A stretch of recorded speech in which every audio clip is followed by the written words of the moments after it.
From every strand on the line of your reel, to the rods, to the anglers, to the lures on the end of your hook, let's talk about those big bass here on Co-Angler's Corner with your hosts, Rob Welch and John Stoudinger.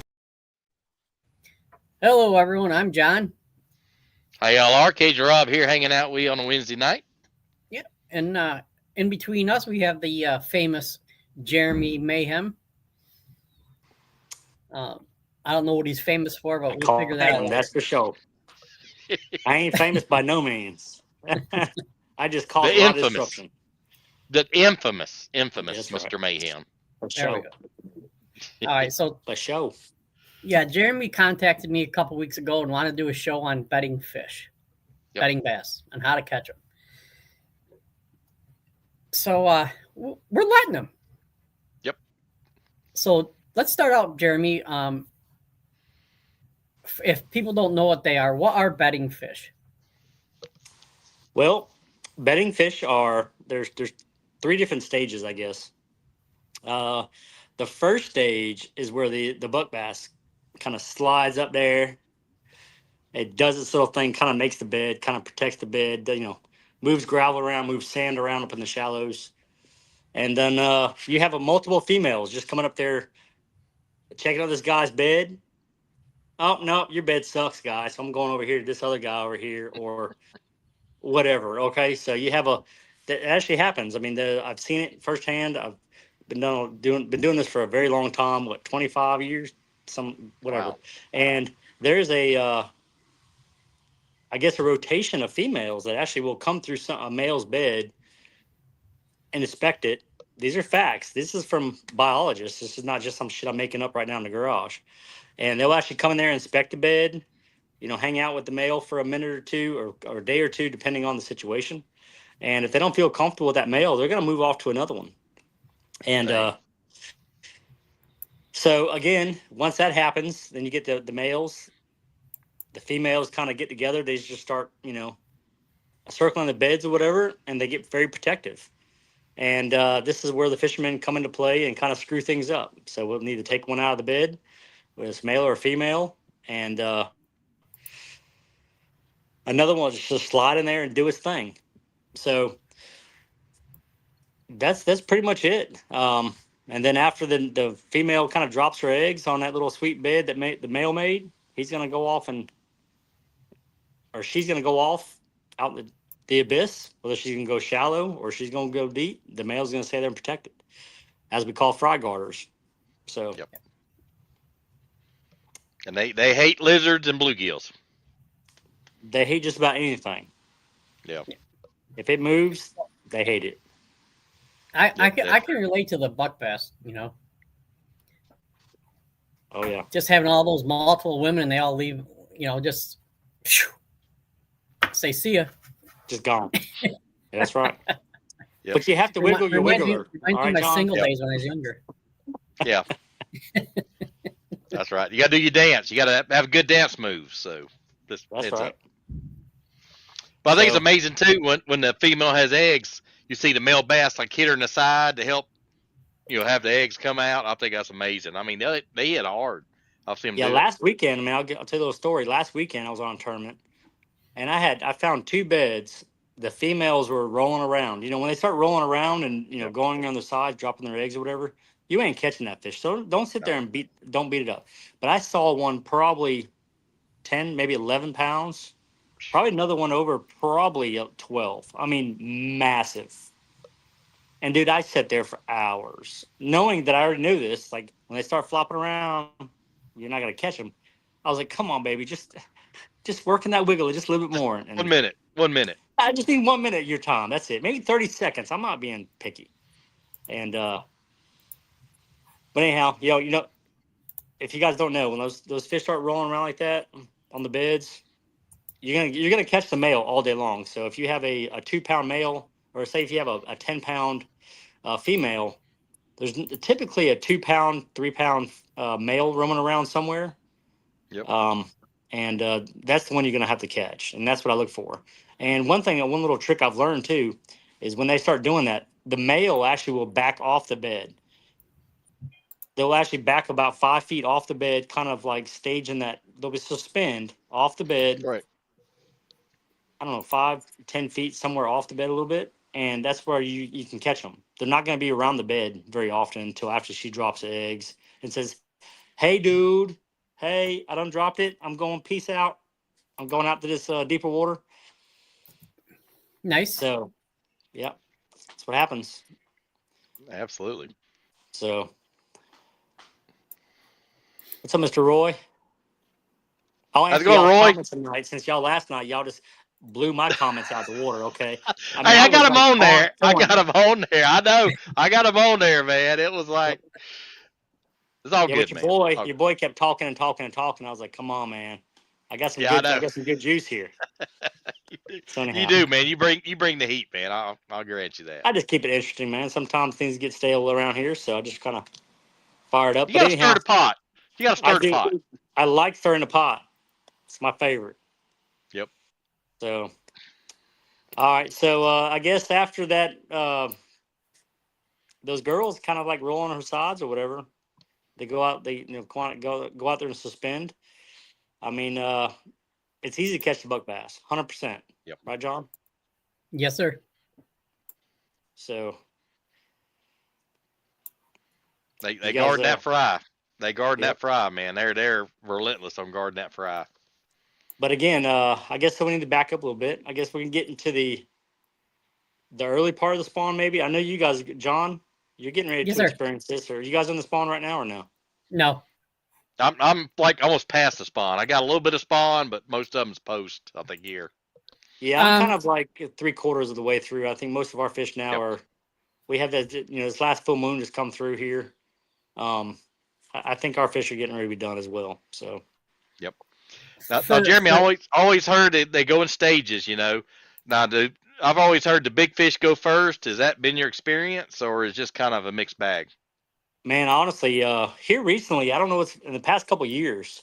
I've noticed the spawn getting later and later in the season, and the water temperature. I don't know if it's been it's been so cold lately, like especially where I live here in Virginia. The water temperatures have been really cold all the way up through late April. Like we've had 58, 6-degree water temperatures. So I mean, it's been very weird, but I think the spawn delay is the fish have been spawning later than I've ever experienced this year. Super late. But again, answer your question, Rob, is the first wave. I think there's a couple bigs, but I think my experience is the bigger ones come at the tail end of the spawn. Okay. There's actually, I caught spawning fish last year all the way up until July. Wow. Especially on the Albemarle Sound, the Chowan River, somewhere out there on the eastern coast where there's a lot of tidal influx. So, because the sea waters out here in the Atlantic Ocean have been they've been colder than normal. Right. And I've noticed that that the bigger females will be on the third spawn or fourth spawn of the year. So. Okay. Yeah, now I've heard like Florida has got like a second spawn. They'll have like a second spawn in the fall some areas. It's kind of interesting. Oh, yeah. Yep. And see, we got the F1 strands here. You know what I'm saying? So sometimes they act the same way. I think actually I know we had John Boy Elite tournament, and I caught a spawner in August. Dang, bloody tail and all, huh? Explain that. Explain it. I don't know. Upon a cypress knot. So. Well, he is from the south, so that explains a little bit of it. Yep. Yeah, we integrate everything. All right. So just mind your business, John. Well, our spawn is weird because, like, it can go on for like months up here because of the water temperatures. It's not uncommon to have a 10 to 15 degree water temperature difference, and from one end of the lake to the other. Dang. Yeah, tell me about it. That's crazy. If we get a 5 degree, it's rare here. Yeah. Dang, but again, I think you guys are checking the surface temperature. I don't think you're actually dropping a probe down. Right. Yeah, that's surface temperature. I think that's pretty regular. So. But hey, got a couple comments real quick. Tanya Hachowski says, "Hi guys. Hey, Miss Tanya. Hope you're doing well." Hey, And look here, Jeremy. I think you know this guy, Mr. Ricky Hurd, Mr. Texas himself. Look at all the hammers on here. Talk fishing. Hey, Ricky, how you doing, buddy? How's things at Line Cutters, man? I know great folks over at Line Cutters, man. Hey, Mr. Absolutely. Ricky, how you been, my friend? And Tanya says we still have dish spawning here in Texas. Oh yeah, I can imagine. I mean, there's some big dish bowls being made right now out in the water. That's actually on my bucket list, man, to go down there and down in Texas somewhere catch some of those giants. Yeah. But I bet you those damn fish get pounded on. Oh yeah, gotta be. But man, seeing some of those 30 and 40-pound sacks coming in from Lake Fork last week. That's insane. Yeah, that's insane. Lord, yeah, they was all over the place. Mm-hmm. Yeah, they were big up here too last weekend, from what I understand. They had 3 or 4 bags over 30 pounds on my lake here, Cuba Lake. Dang. I think Dirty 30's coming in. Yeah, I'll be up your way, John. I think August. No, I'm sorry. End of July for that BFL on Oneida. Yep, I'll be fishing it with you guys. Yeah, me and Mr. Gibson, we're gonna be. It's his birthday weekend. Oh wow. So, yeah, I told him we're gonna come up there, and him and Miss Jill, we're gonna come up there and just jump in on a BFL, just go fishing, and have a good time for his birthday weekend. So. Yep. Nice. Can't beat that, man. Oh no. Mm-mm. All right, y'all ready for some tactics? Bring some juice, man. No, wait a minute. Uh-oh. Is this now? He said, "Wait." Is this like for down in your area or our area? Because I want to know how much Dramamine we need to take. Oh gosh. Oh brother, here we go. Oh god. Oh god. Right, I keep it on the shelves, like by the boxes. Okay, so. But again, he's got it ready. He's got. But hey, John, yes. I will say, did you not watch the Albemarle Sound when it launched out of Elizabeth City? No. What kind of podcasting guy are you? Come on, bro. You don't see those big Iconelli and all them getting seasick out there in the sound trying to run. Yeah, they're amateurs at that. I have to deal with that all the time. All right. But anyhow. All right. Let's talk about how to catch a fatty. Big girl. Well, I like big girls. I like skinny girls too, because we have some skinny girls around here now. Our skinny girls got little sacks, very minor, but we still catch them. So anyhow, I guess it's all on water clarity, 100% based on water clarity, especially here on the rivers, some of the lakes we have here. But I like to go as deep as possible in some of the back of these backwaters. But it's all about water clarity. If I can see the bed, there's going to be a fish around it. If I can't see the bed, it's very skeptical. I mean, it's very like, the fish ain't there yet. So either A, you need to wait for the tide to drop down, or something to change there. So what I like to do is I like to poke around first, which means is you have the bed, right? Here's the bed. There's going to be a sweet spot somewhere in that bed. It's going to be here and maybe here. You know, you just have to poke around a little bit. But before I start poking around, I like to sample the waters. What I mean by that is I like to pitch out in front of the beds, 5 feet. If there's any structure around it, so say, for example, you have a bed, you have one bed here, right? And then you have a lay down sitting probably 5 feet from it. 9 times out of 10, that fish is sitting in that lay down, you know, because if you guys know, most bass spawn at night. Yep. All right. And during the daytime, unless they're locked on the beds, they will tuck in the cover around that. Yep. They'll get right up on the bank. They will actually face the bank or be parallel to the bank in the shade lines until it's time to spawn in the evening time or at night. So, you know, you need to find that sweet spot. But I can promise you, if there's a fish hiding in that brush and she's not biting it, if you touch that sweet spot on the bed, I can guarantee it, that fish will come out of that wood, whatever, and she will blow up. She will take your stuff off. It's facts. Oh yeah, and they know every little pebble in there. They know every little pebble, every little rock in there. So they They know. don't put their mouth on everything in there, right, John? Yes, sir. You're the man. Hey, I'm not going to argue with you. If you say it's gospel. That's it, 100%. No. But if I'm wrong, I need y'all to speak up. Just forever hold your peace. So I'm giving you amen. that's it. But what I'm saying is that, on the beds, there's a very specific sweet spot, and some of these dirty water areas, it's kind of hard to see those little sweet spots. But if the water's gin clear, there's going to be a little area in there, probably the size of a quarter. It's the one they've actually picked out more often. They moved more rocks at that one spot. That's going to be the sweet spot, especially for y'all smallmouth junkies.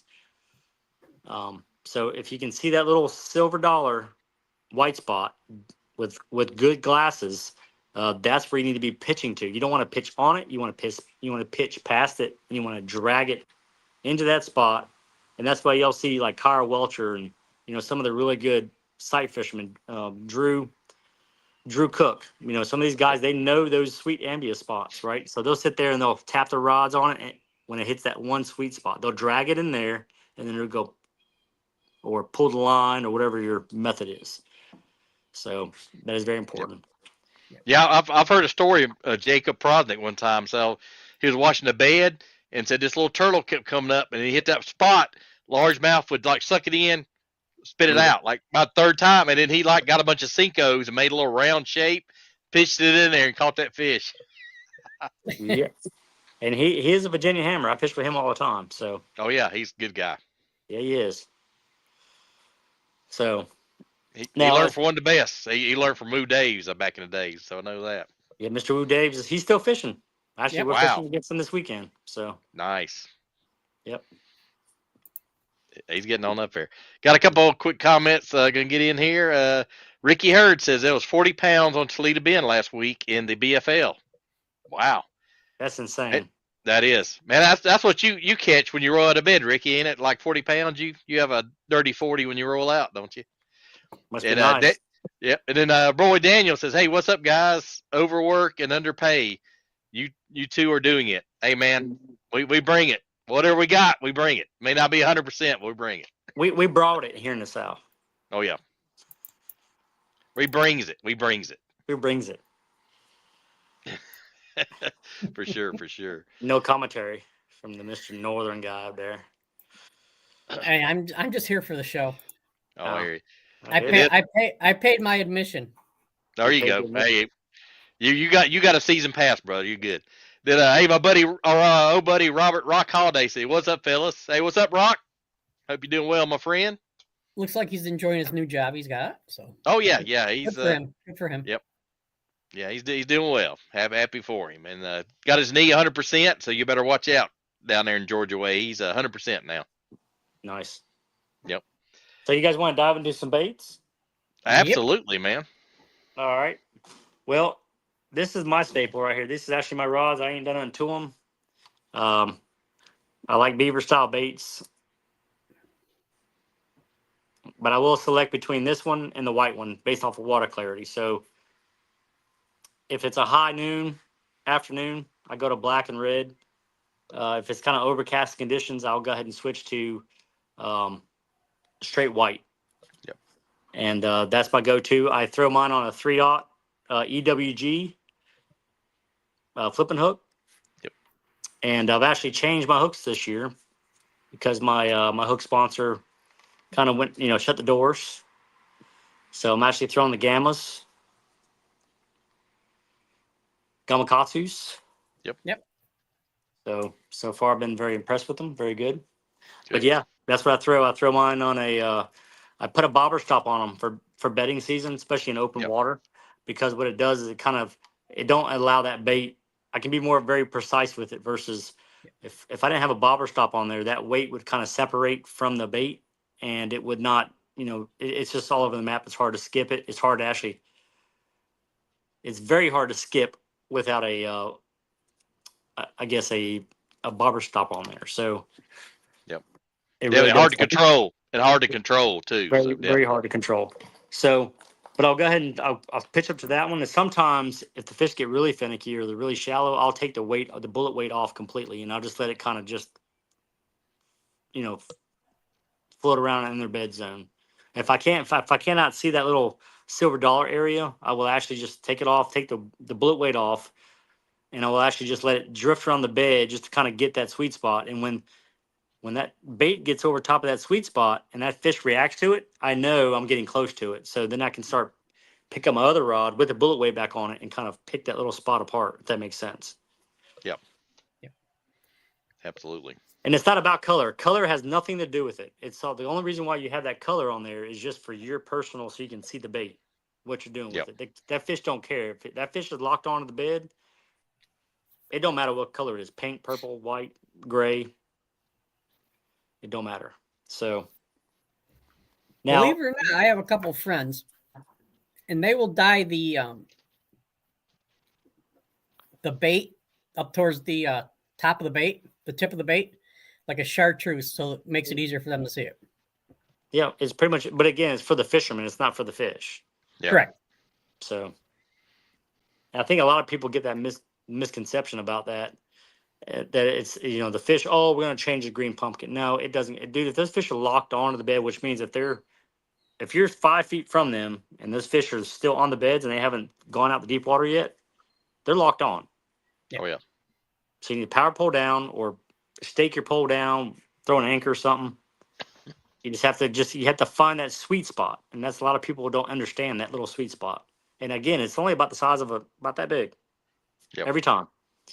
So now, another thing I've learned too is when the fish are getting ready to actually spawn, there's a very small window, maybe a day and a half, right before they're locked on the bed. They're facing the bank. You see this most of the time, right? Like, so you have a bank, you have a bed here. Here's the bank, right? The fish will be sitting like this, perpendicular to the bank, not parallel, perpendicular.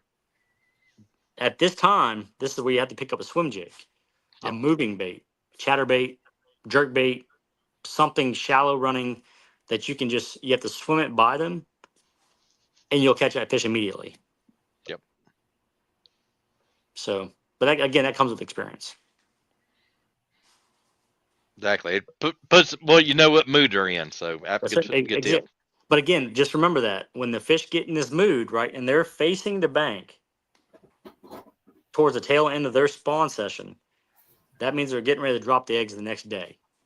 And if you can swim that bait by their face or by them, they will react to it. Oh wow. 100% of the time. Yep. That's crazy. Got a few more comments going to roll through here. Daniel says, great tips, Mr. Mayhem. There you go. We got some props. And Robert Rock Holiday says, loving the new job. And I'm swing.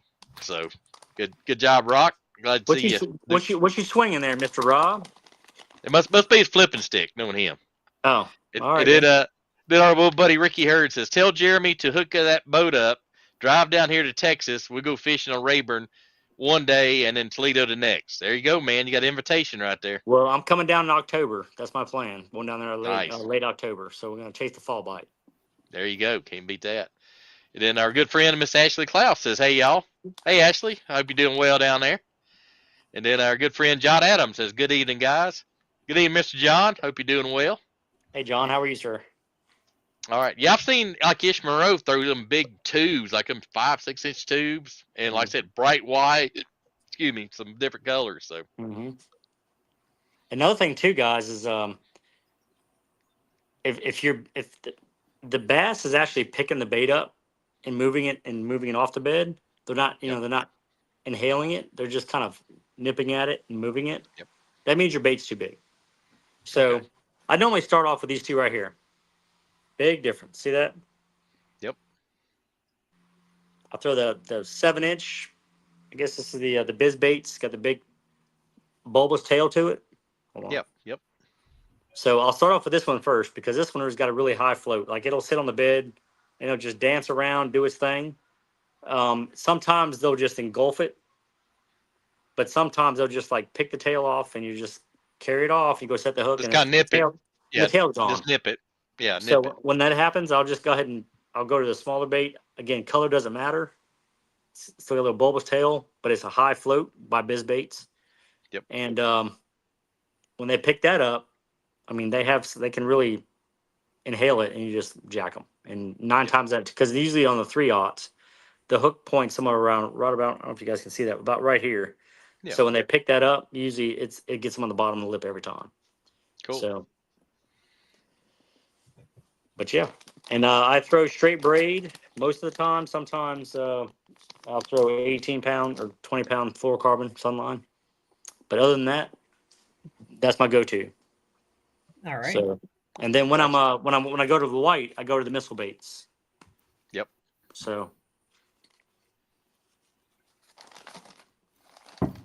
Is that those? Do you use the same techniques for deeper water as you do shallow? I do. Yep. Okay. Actually, when I go to the deeper water, especially up in the northern part of across the Mason-Dixon line, I break out the old drop shot. Yep. So, but on the drop shot, I don't use a nose hook. I'll use a text bose. Yep. So,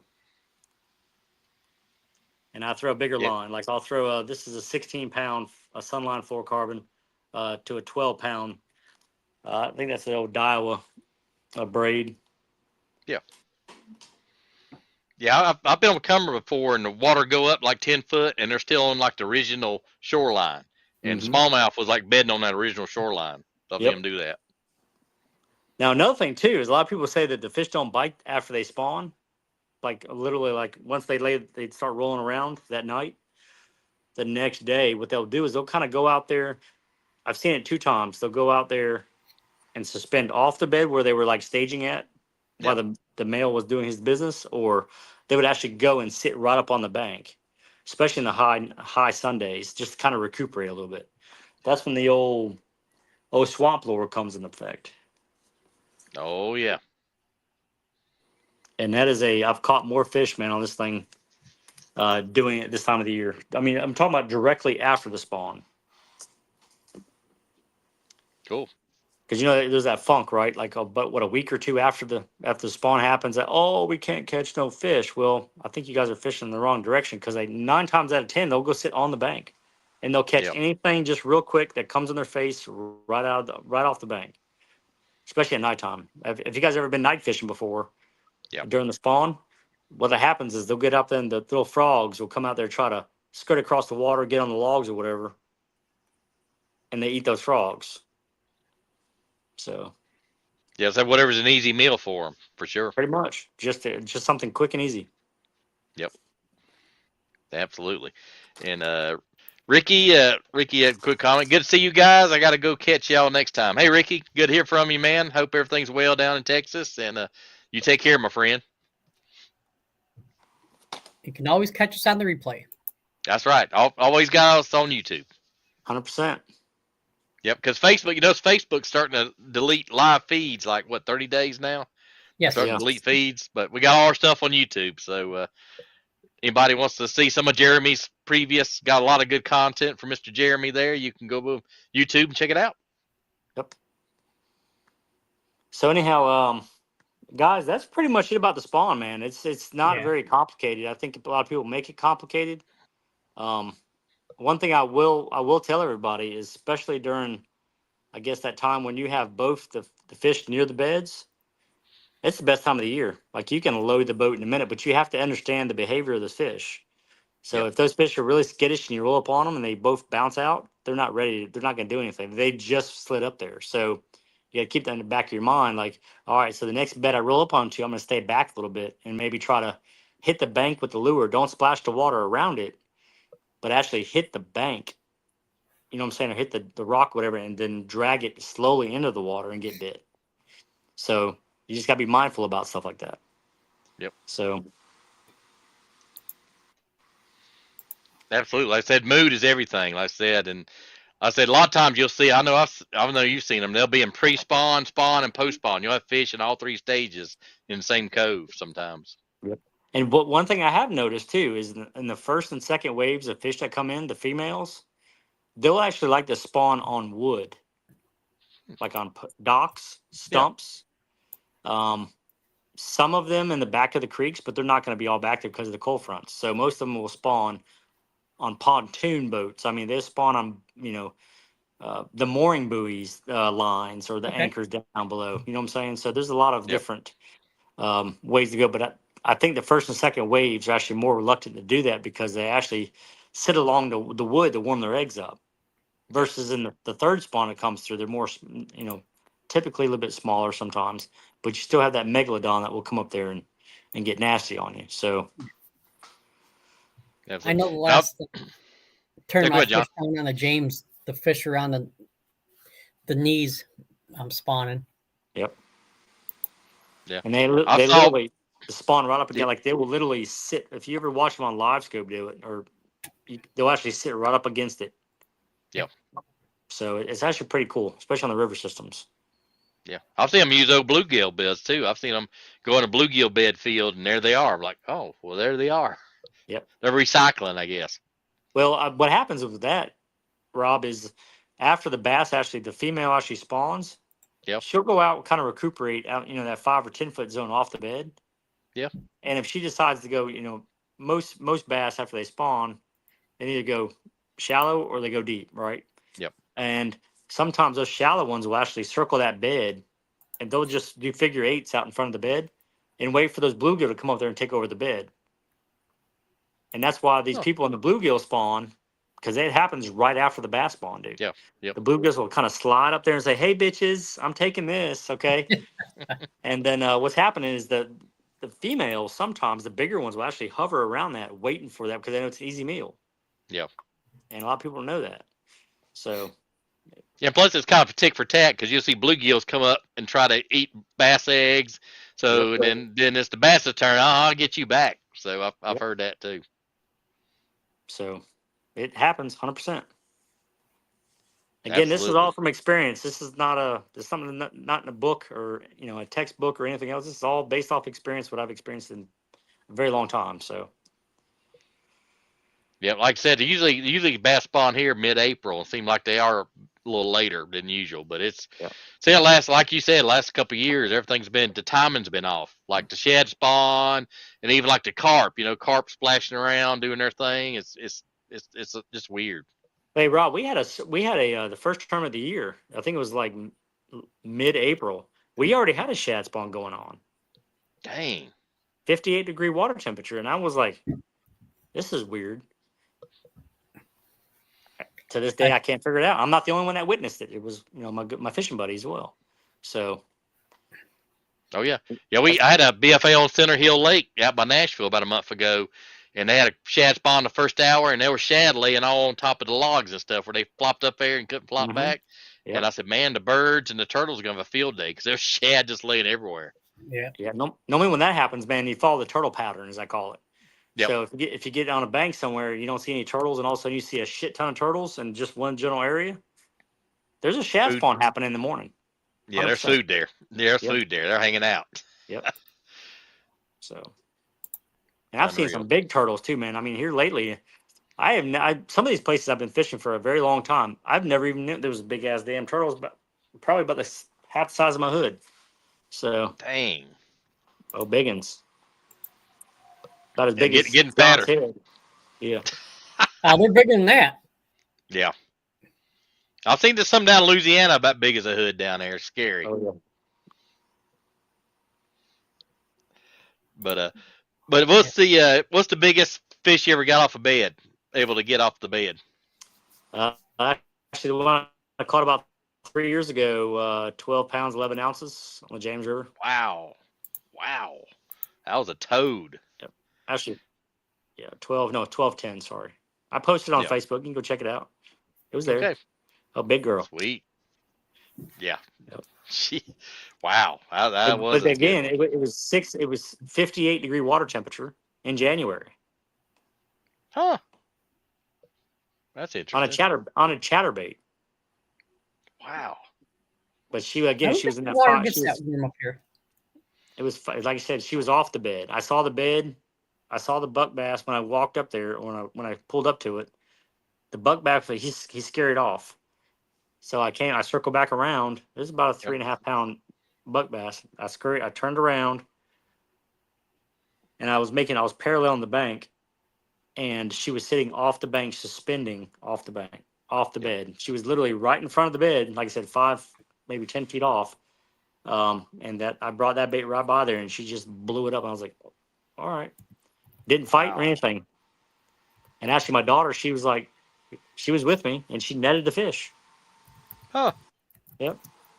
Dang, that's crazy. Well, you see there's a guy in Texas, I think he caught like a 4 or 5 pound crappie on a dang chatterbait. That's how big that thing was. I was like, did y'all see that 3-foot eel I caught? Yeah, I saw that. On a drop shot in like 15 feet of water, dude. I was like, I never even knew there was eels in this lake. There's a little reservoir by the house here. I just take my little John boat out there just to practice my, dial my gear in. Yeah. And I was catching like 3-pounders. I guess they were post spawners. So I was just catching them, having a good time. And then I was like, huh, that's weird. It's damn catfish. I'm sitting there reeling in. I was like, what in the hell is that? I had been invaded by aliens. Yep. So, Your Louisiana didn't come at you and you make cut bait out of him real quick and put him on trout line or nothing? no, I put that stinky ass back in the water. I wasn't playing around. Yeah, I don't blame you. No, them things stink, dude. My whole boat is still slimy. They're worse than the catfish. Yeah, they are. They're terrible, man. Oh my god, and they smell terrible. Yeah, they are. Yeah, they're pretty bad. Yeah. I've seen some big ones. I've seen some big ones out in the Gulf. So. Oh yeah. Terrible. Well, those are different type of eels, aren't those? Like the ones that will fuck you up. Excuse my English. That screw you up from the being electrified or whatever. Yeah, some of them will. Moray eels. Yeah. And they got that big mouth. They're wicked looking. Yeah. They're females. Yeah, could be. Could be. Why are they always females, John? They couldn't be males. How you know? They could be, but right. Now we gotta work on your etiquette, electricity in them. We gotta work on your etiquette. I'm working on it. He's a work in progress. I see you rearranged your garage there. Oh, it's the basement. Yeah, I rearranged it again. Oh. What the 8 for not for vision? I can't remember. I don't even. I lost track after 20. It's therapeutic, Rob. Leave him alone, okay? It is. Hey, whatever floats his boat, let him go for it. Keeps that mind clear. We need that. We need his head just as clear as possible. I heard that. Oh man, I think I'm on my second one. I need to tighten up. So yeah, I'm behind. Well, I'm way behind y'all. If y'all ain't seen my shop, look at this thing, boy. I got tackle everywhere. I mean, it's a hot mess right now. That's all right. It's a work in progress, man. It's a work in progress. Dude, I've been working like 60, 70 hours a week. I ain't had time to do nothing else. Dang, dude, you already been knocking it down. Yep, I've been fishing I've been literally fishing every weekend since end of February. Yep.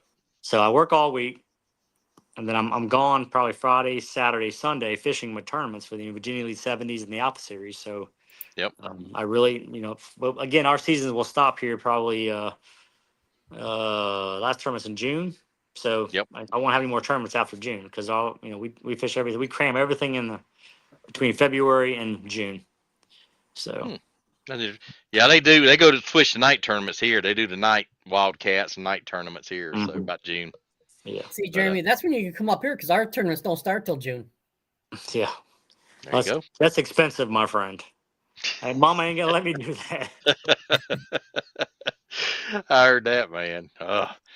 But I took my kayak out Friday. I think I paddled like 5 miles, and I did my honeydew Saturday. Went back out Sunday, and it was like, come Sunday night, I was burned out. I'm throwing big line baits and paddling.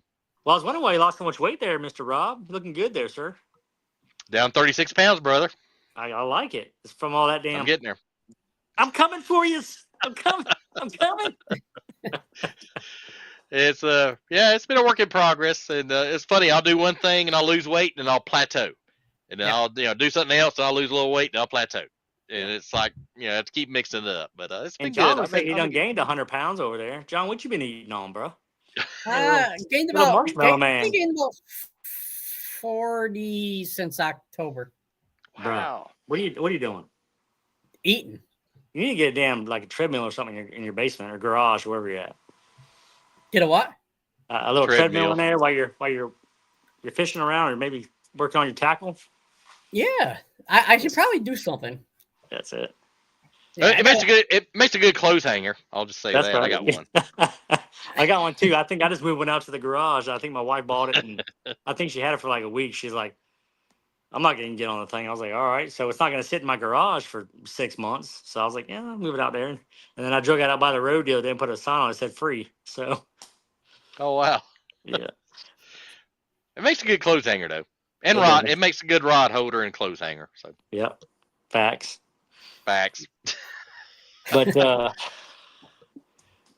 anyhow, guys, do you guys have anything else as far as baits go, or anything else related to the spawn, or? Now you say you use braid sometimes, even on the clear water. You using straight braid? I use braid, especially when I'm around a lot of on the Chowan River, for example. I'll use straight braid on all my pitching baits, and I'll use it around all my moving baits, especially like Okay. my small little square 1.5s or 1.5 square bills. Yeah, because that fluorocarbon can't handle the stumps or the wood; it just gets eat Yeah. up. And I'm always have to constantly retie. So I went to the 30-pound braid, and it does make a big difference. And it's only because of the fact that it's very, the braid is, we got barnacles and we got, you know, I don't want to have that opportunity where I have a good fish on Yep. and I lose it because I just retied, 3 minutes ago, and all of a sudden I got another nick from a barnacle. So Yeah. yeah, Yeah. I've went to more braid on the kayak because I don't have as much hook set, because I'm uh, not standing up most time. And a guy told me to do chatterbaits. That's Project Z chatterbaits on braid, and it's been spot on. It's been pretty good. yeah. Well, But there's a difference. I mean, people ask me all the time, is why you throw a chatterbait on braid? There's a difference. Like I will throw in open water with no cover. I throw yep. religiously my jackhammer on fluorocarbon. Yep. And then, but there's times when the cover is really heavy. I throw it on braid. Yep. Like on Just heavy for grass and heavy stuff like yep, that milfoil. yep. So Yep. Yeah, because I've seen them where you rip it out. It seems like when you rip it out with braid, they react to it better. It comes out faster, quicker, but they seem to react to it quicker. that's right. And there's a lot more stretch, I guess, on the fluorocarbon. But Yeah. again, that's more open water for me. Again, somebody else may say different. Oh, they can jack them on 20-pound and hydrilla or around wood. More power to you. But Yeah. it's my comfort zone. So, Absolutely, absolutely. but we do need to talk about. We got like what, 17 minutes. Yeah, we got plenty of time, man. All right. So I think this is very important. The post spawn. Yep. After the fish kind of chill out a little bit and they kind of get their appetite back up. I think what's happening, what I've noticed is, especially on a windy, cloudy day, those bigger females will actually come in there and assist the buck bass, so the ones supposed to be guarding the nest. Yeah. On a spinner bait, I'm telling you, a spinner bait in the post spawn is amazing, especially on a cloudy, windy day. Yeah. If the wind is blowing into a pocket where it's normally the spawners in there, and you can see they'll get up in the nastiest shit up there, and you can throw that spinner bait up there, and they'll just come out at it, dude, and just lunge on it. It is the most aggressive bite you'll ever experience. So I know last year I had a 28-pound bag on a post spawn bite in June on a big ass spinner bait in shallow, cloudy day. So just keep that in your back pocket. I'm telling you. Don't be afraid to go shallow with the spinnerbait post spawn. Yep. Now you using Colorado blades and kind of slowly, or you're using willow and speed? This is my go-to right. This is my staple, and they beat the shit out of this past weekend. I throw a double willow leaf. Yep. With the old split tail. It was got a split tail. I'm telling you, man, Yep. This is old bizbait 3/8. Again, I go really shallow with mine, so I quarter or 3/8. I don't go any heavier than that until they start getting a little deeper. Okay. So, and I throw it on braid, believe it or not. So, absolutely, good deal, man. Yep. Do you use a smaller spinner bait during the post spawn? Nope. Okay. clearest water I was fishing this past weekend. You can see how vibrant that is. Yep. Gold blade.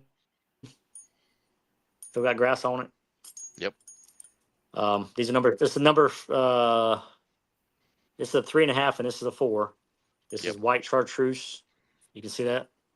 Yep. Very bold, very colorful. I mean, you can even see the blade on this one. This one's probably can't see it, but it's beat all to shit. Like it's done. Like I had to literally retire this one. So Nice. But yeah, I see how spinnerbait's coming back around again. You know, it kind of circles, Dude, but it's anyways I would tell you, coming man, around. ever since the FFS or whatever forward facing sonar, however y'all boys want to determine it, a lot of the shallow fish, dude, they're actually really picking up in popularity because nobody's doing it anymore unless they're even the offshore guys. They're not going at the bank. They're going to sit down and try to figure out how to catch the next generation of fish moving in or the fish moving out. They're not going to go up there and actually play with them in the shallows like I am. So yeah, they don't use that electronics up here. bullshit, John. Don't lie. I smelled that one coming. Yep. Yeah, like they don't use them on Dale Hollow or these deep lakes around here. Yeah. No, they just bring in 20, 30-pound bags. Yeah, I won't even bring my electronics. I won't even put my electronics on the boat until they start getting, out there wandering around in the deeper stuff. Yeah, I've heard on Chickamauga they're already on the ledges out there already, like way early. Yeah, they're on the ledges right now on the James River. Wow. Yep.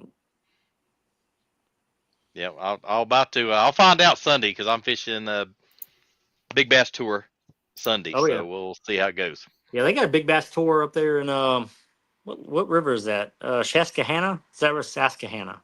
Susquehanna. Up there towards you, John, out there somewhere. Yep. When was that? Towards the end of May, June? I think it's June. Second week of June, third week of June. So, I think and that river comes all the way down to Maryland. Yes. Dang. Yeah, it dumps into the upper Chesapeake Bay. Yep. And that one's going to be an interesting tournament. So. Interesting. Yeah, the launch where they launch out of is terrible. Really? Yeah. Small or just hard to get in and out? Both. Really? Where's it out of? I can't remember the name of it. That's Maryland? Is it around the Maryland border, Pennsylvania border? I'm thinking Chesapeake, not Chesapeake. I'm Upper Bay, Susquehanna. Never mind. Oh. I'm at the other end of the river. Oh. That's way up. That's way to fuck up there. Yeah.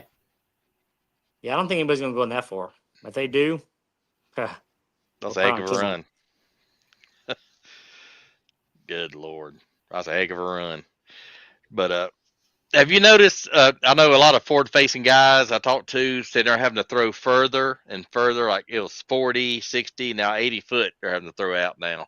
Seem like, and they can have fish close to the boat, but they just ignore everything. They, forward-facing little pinger minnows and the jerk baits, and they're just going by them and not even looking. So they're having to throw further and further out. That's why they're getting that JDM braid, that real thin sinking braid now. It's real hot. Yeah, this almighty stuff, same way. This stuff right here. Yep. Yeah, what I've noticed too is what I'll do is if I see a group of fish out there, I'll ping them for a second. I'll turn my transducer off them. I'll make a cast and I get bit. There was multiple times early pre-spawn where there's a lot of pressure, especially on Carr Lake up here, where they were out there just staging on some brush piles or whatever, some stumps, and I would scan out there. I would see him out there suspending. I'd throw my little minnow out there, and as soon as I saw my minnow drop in the water and kind of get into the zone I wanted to, I moved it off of him, and then I twisted it, and I got bit. If I sit there and watch my lure come back to the boat, I didn't get bit. So yeah, I agree with that 100%, Rob. Yeah, I've heard from several guys and younger guys. That's all they do. Getting conditioned. Yeah, because they're getting just beat on every day of the week on some of these lakes. Mm-hmm. But interesting. Do you think there'll ever be a point where Well, maybe already started. It's driving them shallow, like you said. It's driving a lot of them fish shallow because they're getting pinged on and beat on now. I think what's happening now is, you remember how, a couple of years ago, people were complaining, oh, the fish don't move offshore. Now they're catching these mega bags. I think the cycle is actually rotating, where the fish are getting accustomed to all the pressure out there and they're cycling back to the banks.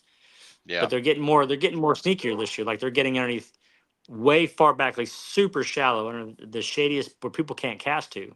And if you can learn or figure out how to cast or skip under there to get to them, you'll catch them. I've witnessed it. I've seen it. I've done it. So Yeah, get up under like the overhanging bushes and trees, 6-8 foot up under there in the dark. Yeah, it makes sense. I've even what I've even done here recently is, or last year, I was actually taking a 1 ounce or a 1 ounce flipping bait, and I was going right in the middle of a brush pile, on the bank or a big laydown somewhere, and I was punching some lily pads in Florida. I mean, I was just literally just skipping up there, just let it punch down as far back as possible, and then all of a sudden your rod goes, and then you have to go up and get them every time. But yeah, you have to adjust, man. Got to be willing to make some changes on the fly during the day, because things are definitely changing 100%. You think their fish are adapting or changing quicker now? You think? I think so. I think that there's so many. Dude, every time I go to the lake, there's so many people fishing. It's crazy. It's not a lot of fishermen or perch jerkers or anything else. It's mainly a lot of bass fishermen. So yeah, I seen that last Sunday. It was a ton of boats out there. Everybody's a pro now. Everybody's 100% pro. They got all these graphs and they know everything about it, but they're always complaining they can't catch fish. So it confuses me. But whatever. Everybody's a fisherman. Everybody's a fucking pro now. Yep, pretty much. Excuse my language for the ladies on here. Right, it's late night. The kids are in bed. That's right. Mine's still around the house somewhere. So I'll catch you guys tomorrow. Okay. See you, buddy. All right, John. See you later. All right, man. All right. But you got another tournament coming this weekend, Jeremy, or you got the weekend off? No, actually, I'm fishing the Chowan River this weekend. We got the Virginia Elite 70s. Second stop. No, third stop of the year. Okay. So I'm fishing on my 10 rig on the Chowan. So nice. Yeah. But well, it's funny.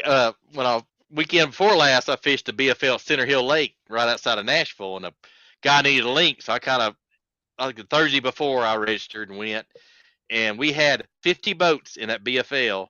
But when I was passing through Dale Hollow, I had to go by Dale Hollow to get there. They had a Bassmaster Kayak Series. 235 kayaks was in that event. That's crazy. Oh, it's kayaks everywhere. That's insane. Dude, kayaks have popped up out of nowhere. I mean, I'll go out to Western Branch right here by the house, and they'll have 20 kayaks on this little lake. I'm like, oh yeah, all right. So the kayaks are they've been making a push for a while now, but they're like mosquitoes. They're sometimes can be a pain in the tail, but I respect them just like I do for the bigger boats. So yeah. So I've had mine since last summer, and man, I love mine. I can get places, bass boats can't. And it's funny because I'll come back with more lures when I start with, because there's lures in the trees or on the shore and the rocks they can't get to, and I'm like, oh, there it is. Put it in my little cup. My John boat. I mean, I probably found 10 lures last. The water's really low here, in one of these ponds, and I was at my little 10 rig, dude. I was going, damn, that's a damn Hildebrandt spinner bait. I'm gonna go get that thing. Yeah. Yeah, that's a $20 spinner bait. Yeah, that's money laying there. I mean, heck yeah, I don't blame you. I'll grab them up, put them in my little cup holder. Yep. Open some poppers and little crankbaits and all kinds. There's no telling what the hell you're gonna find on the bank nowadays. No. So a couple of jackhammers. I mean, yeah. Dang. But anyhow, that's a lot of money laying up there. Yep. Anyhow. All right, Mr. Rob, I'm going to eat some dinner, my friend. It's about my time. So. Yeah, but hey, man, enjoyed it. Always learn from you, and thanks for breaking it down. And hey, good luck to you Saturday. I'll be on Cherokee Saturday on the BFL, and then Chickamauga Sunday. So I hope I'll get a bite or two, hopefully. Well, good luck to you, my friend, and tell John to get off the damn toilet. I will, man. Yeah. I will. But hey, man, appreciate it as always, and thanks for you when filling in when we need you. And hey, man, have a great night, my friend. You too, my friend. Take it easy. All right, see you, buddy, and thanks for everybody for tuning in, and see you on the flip side. All right. Peace out. All right, Bye. later, buddy. All right, Bye. see you. All right.